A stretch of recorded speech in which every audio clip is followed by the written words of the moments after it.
tụt choเขาได้เจอจ่ายตันยังก็เกยเทียนที่เจ้าของเชื่อก็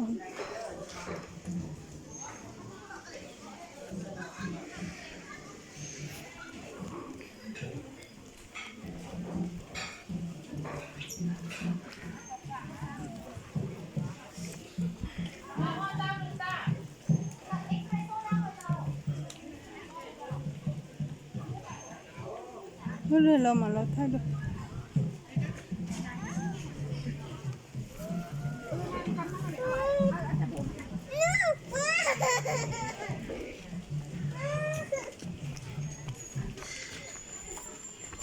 งานมันไปดูเบรกก่อน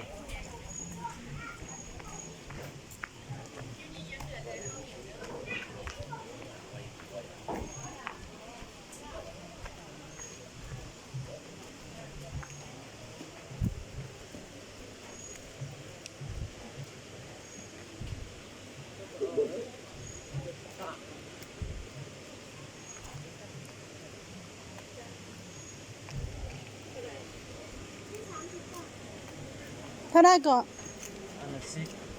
สิบพ่อบ่มีมือกิน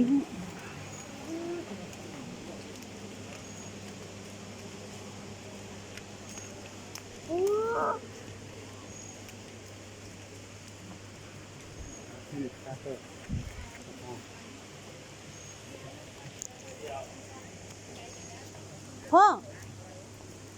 กินไอศครีมอ่ะ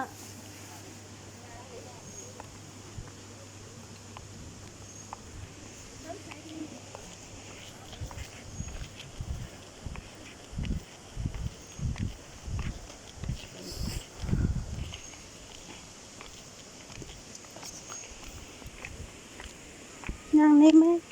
บ่หลบมือ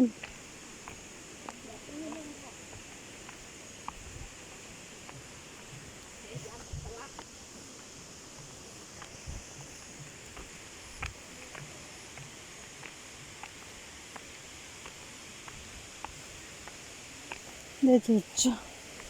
มันก็เดี๋ยวมันก็ป้องพวกเขา